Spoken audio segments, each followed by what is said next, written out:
When we were growing up, we would go to the T and Ho Inn. Like, it's like, if you know, you know, and it was a magical land. The koi fish and the bridge, the ceremony of Chinese food was, I don't know, it was dying off or something, right? And eventually that restaurant closed, but there was no way you could recreate that at home.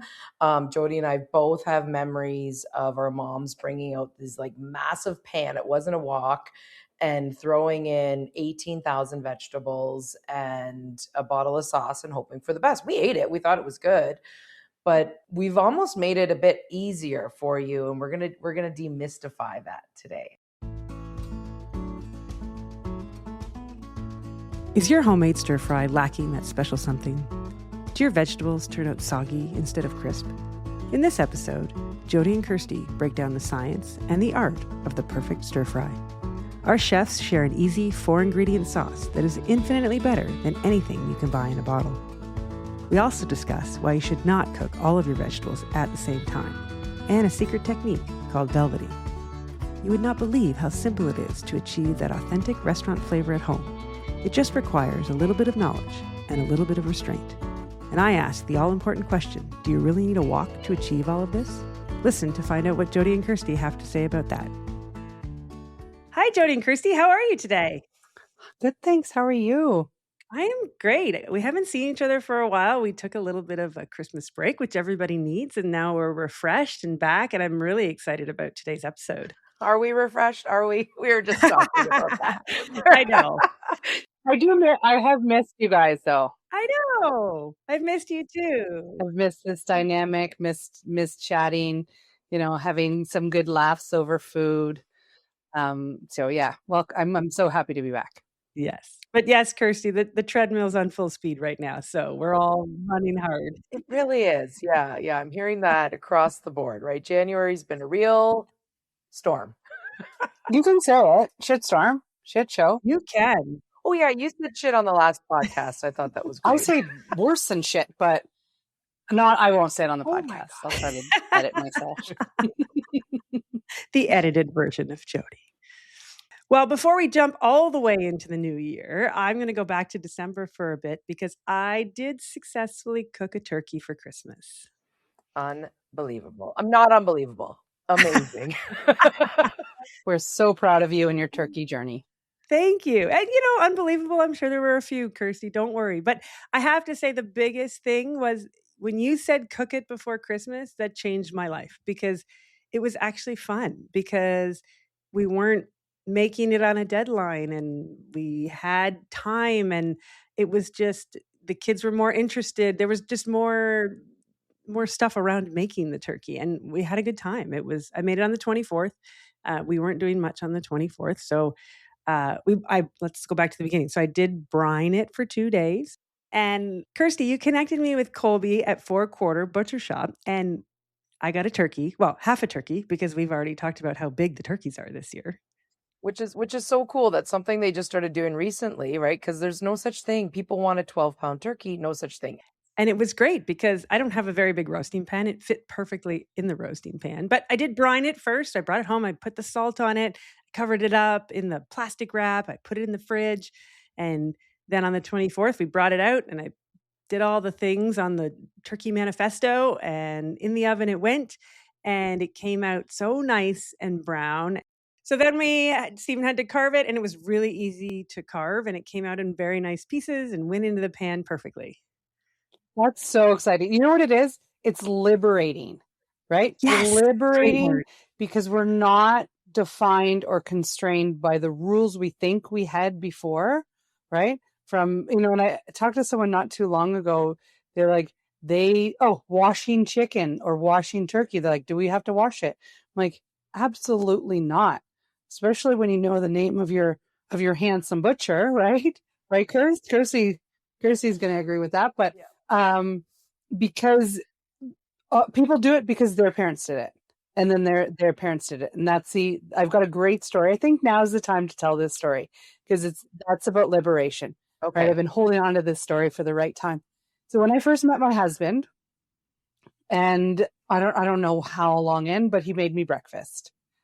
And when he made me breakfast, he made bacon in a pan and he made scrambled eggs in a pot. And I'm like, interesting. I remember you telling me this. I'm like, what?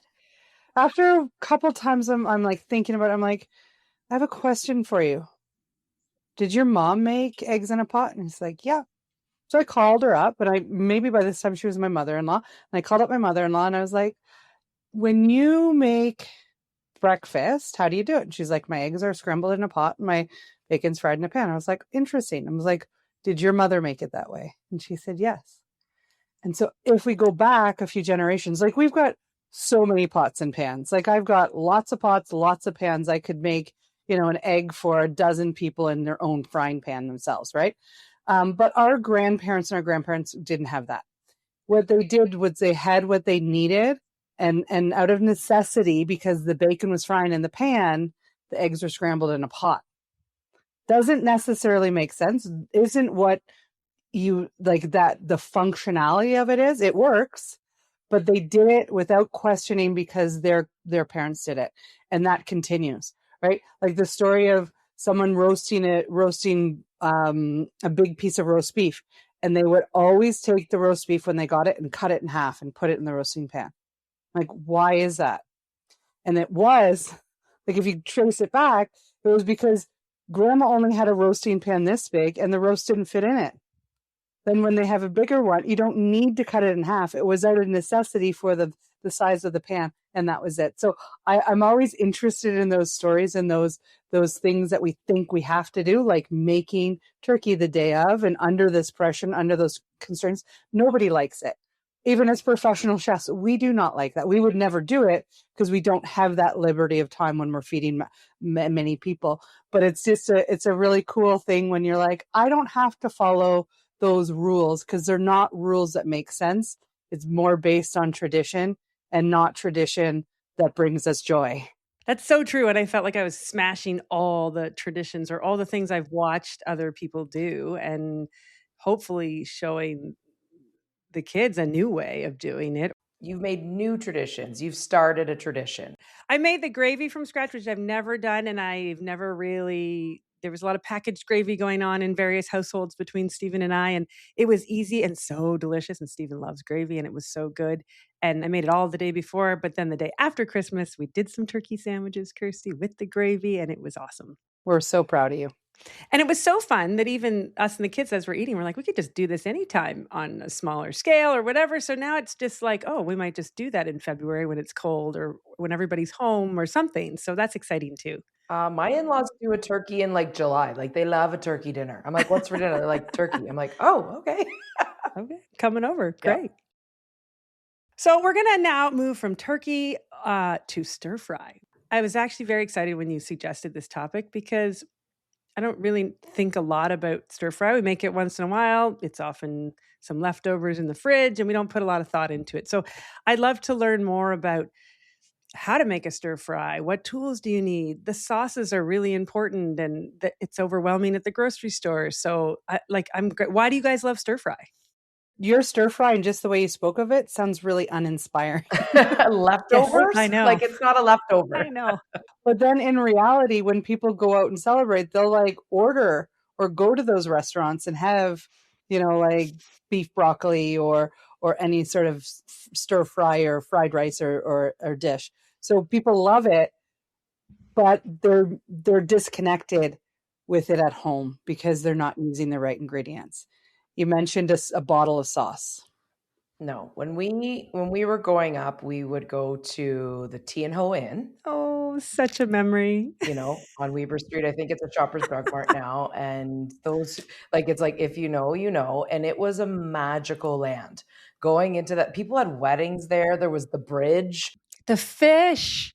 Yes, the koi fish and the bridge. And you would get, I remember they switched to buffet once. I remember it was a real controversy, right? Because the ceremony of Chinese food was, I don't know, it was dying off or something, right? And eventually that restaurant closed. But there was no way you could recreate that at home.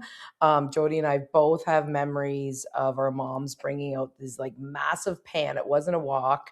and throwing in 18,000 vegetables and a bottle of sauce and hoping for the best. We ate it. We thought it was good, but we've almost made it a bit easier for you, and we're going to demystify that today, I think. If it wasn't a bottle of sauce, it was like that VH black, dark, overly salty soy sauce. China Lily, Jody. It was just salt. It was just like salt sauce. But we have, we're going to talk about it. We're going to talk about the key ingredients that you need to have and how they're versatile. You don't need them just for a stir fry. Maybe just a couple years ago, when Jody and I started really doing a lot on Instagram, and it was maybe only in the last 5 or 10 years that we discovered, like, what's that missing flavor? How am I getting T and Ho in, right? And it was with Shaoxing. I've got my bottle here, the Shaoxing cooking wine, and we just on Instagram were like, hey, what did we say, Jody? Like, we said the word for authentic takeout or Chinese takeout flavor, use Shaoxing cooking wine. Shaoxing cooking wine. And it was really controversial. We got a huge backlash of what are two white women saying? How can they say the word authentic Chinese cooking, right? And we were like, I mean, you know us, we're just like, whatever. There was a lot of views. We were happy about, and a lot of people were like, thank you. I didn't know this was the missing ingredient. This adds some saltiness, some sweetness. It adds that quintessential takeout aroma and taste to everything from fried rice to beef and broccoli. You know, when you watch, you see Instagram and you're just here for the comments. That's one of our posts. We'll pin it to the top so people can find it. Yeah. We'll pin it to the top. You're just there for the comments. And so are we. We're not there to argue or fight. We're there to just a positive vibe, sharing our cooking tips, sharing our, fun takes on it.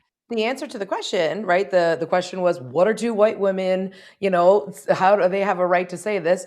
The answer is so that everyone can feel empowered to make it at home, right? And so it's like, oh, well, if this lady can do it at home, then Amy can too, right? I can buy this bottle, mix it up with our 3 other favorite ingredients: oyster sauce, soy sauce, sesame oil. That's it. Mixing those 4 ingredients together, that's the magic formula. But what we do as cooks, what we all do, is when we cook, we just give tribute to the culture. We try to be as authentic as possible, right? When we did early versions of Thai curries, we would use brown sugar. Now we know that we're going to use palm sugar. The first version of hummus that I ever ate, right? They talked about peanut butter, yuck, in there instead of tahini. You've got Greek style hummus, you've got Middle Eastern style hummus. The Greek style is nice and lemony and bright, where the Middle Eastern is more sesame based. Both delicious, same ingredients, just a little tweak on the ratios. Well, I would definitely be in the thank you camp, because I didn't even know that sauce existed. And I've been bottling the stir fry. So the fact that you just said there's only 4 ingredients to make the sauce is very exciting for me. So do you make the sauce before, or do you add it as you're cooking? How does it all work? Let's break it down. Let's now, share with our listeners how because I make stir fry I don't know about you, Jody, but it's one of our favorite family meals. We have several recipes on our website. Beef and broccoli is probably our most popular, and it literally is that. And I think that's the first thing you have to recognize, is it's not overwhelming. It's not chopping for an hour, right? Choose 1 or 2 vegetables. What do you want to say, Jody? Even before that, and especially for Amy and friends in Amy's camp, which feels overwhelmed in the kitchen, right? Like, once you're empowered with the knowledge that we give you, you'll be like, oh, I can do that. Like, right, you just declared that you're going to make a turkey not on Christmas. That's amazing. Yeah. That's amazing. So the stir fry, once you have the formula, my kids all have their own little recipe for it. My 11-year-old, he's got a book. It's called William Sauce, right? And it's for his noodles and his his version of it. He fries an egg and puts everything on it. So you'll have one as well that you pass to your kids and they can whip up so quickly. But Kurt, go over the steps. Okay. I'm gonna try and do this in 2 minutes or less. So first thing I do is I get my wok hot, and we'll talk about wok versus frying pan afterwards. But I love my wok because you get wok. We'll talk about this. We'll get wok high. I get my wok hot. I mix together my 4-ingredient sauce. Right, we'll have the ratios obviously in the show notes or in our recipes. I chop my 2 or 3 vegetables. It could be broccoli, onion, and ginger. I will slice my protein. Let's call it beef today. And I'll mix a little bit of that sauce with the beef as well. So the sauce is doing 2 things now. It's being a sauce and it's being a marinade. The only difference is, and if you watched Walk with Jan, right, one of the best food television productions ever, he used what's called Wonder Powder and everything. It's just cornstarch. Like, I loved that show so much as a kid. I was like, what is this Wonder Powder? It's cornstarch. So the only difference is I'm adding some cornstarch. You could either add it to the sauce, but I add it to the meat. And then to make the stir fry, it's a dance, right? Your vegetables are going in and out. Your meat is going in and out. Everything is going back in, saucy, and serve. At some point, I'm throwing a pot of rice on. And then it's like, I'm gonna have fun, right? The kids love to Jody, I know you talk about your little container of sesame seeds, right? How fun is that? We love green onions to put on top. Charlie loves peanuts, like chopped peanuts on top of any. I do too. I love a cashew. We have a cashew chicken recipe on our website as well. But that's basically it. Make a sauce. Some of it's gonna marinate. Some of it is gonna sauce. Chop your veg, slice your meat, and get going in the wok. I think that's it. I think I pretty much covered it. That's it in a nutshell. That's crazy that it's that easy. I'm not gonna lie. And I think like the one time I wanted to make a stir fry and I had celery, cabbage, and carrot. Like, I think that's what I have right now in my fridge. And I'm like, but it was delicious. I added chicken, I added cashews on rice. Everyone like freaking loved it. I love that there's so many different combinations and you can kind of add your own personal sort of way of doing it. Now I have a question. You mentioned rice, which I like. I've also know there's noodles. So tell me about noodles versus rice in a stir fry, or doesn't really matter. I don't think it matters at all, right? Like, it's whatever you have on hand. If you can get your hands on a nice like chow mein, we like a fresh chow mein noodle that we get at there. Things are getting easier to find at any grocery store. I went to Sobeys the other day and I was like, what is this? An international grocery store? Like, like even the aisles are labeled, but for each nationality. I was amazed, right? I'm like at the supermarket, I kind of creep on people sometimes. And I'm like behind this guy in line. I'm like, oh my gosh, he's buying miso, tofu, green onions. I'm like, ooh, he's making a stir fry. I swear this happened like 2 days ago. But I'm like, at Sobeys, you're getting those ingredients. Okay, Kirstie, that sounds like very simple instructions and lots of options. I just had a couple of questions. So when you talk about sesame and peanuts, do you put those on? You don't cook them. It's like as you're about to eat? You know what? Sometimes I do. I like to stir fry cashews, for instance. Ooh. I feel like they soak up the sauce a little bit. But yeah, I don't know what it was. It was probably I made pad thai, and one of the kids really just loved that peanut on top type thing. And so then yeah, you just have this crap in your pantry anyways. Just put it out and see what happens, whether it's chili flakes, sesame seeds on top is a beautiful garnish. But yeah, I just found it. I honestly didn't even know we have it on our website. It's like cabbage, carrot, and celery, like stir fry. And so then So then the steps are broken down there. The other thing that we did discover, we've done a cookbook episode with you, and one of the cookbooks that we talk about, one of our favorites is called The Walk by Kenji Lopez, fantastic author. Well, Jody reads it by her bedside. So she was reading one night about velveting, which is you're finding in all the, you go to Chinese takeout, all of the meats are so thin and so like almost melt in your mouth. And that's a process called velveting, by which you thinly slice your, let's say, chicken, and just I don't know if marinate is the right word, but you're tossing it with a very, very small amount of baking soda and water, very small amounts. So the velveting, Jody, what you're going to tell us the science as you do. Thank you. I love the science of it, like I don't want to just, right? It comes down to the pots and the pans. I don't want to just do, I want to know why.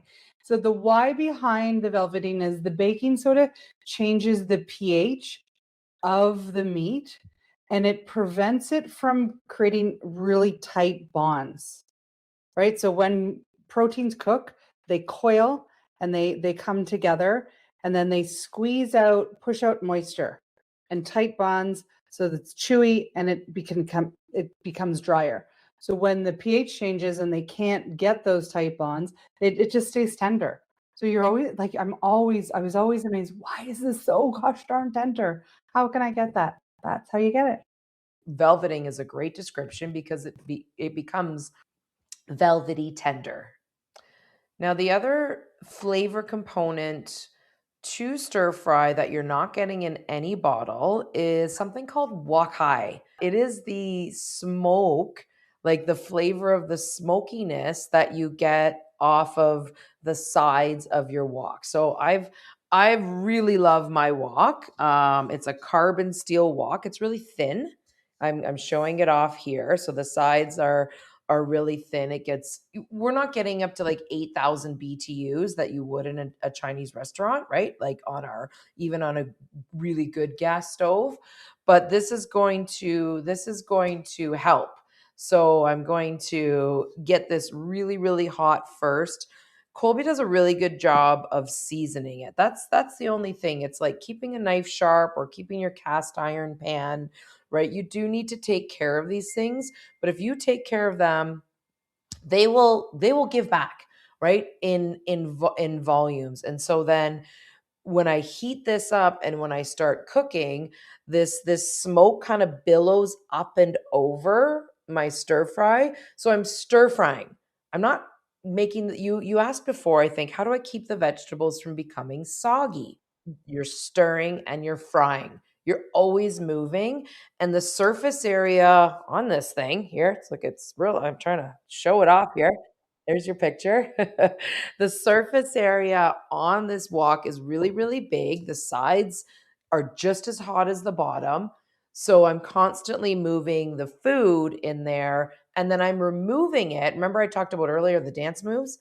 And then I'm removing it before it's even finished cooking because everything's going to come back. It's going to get saucy. And that's when it's going to give that final hit.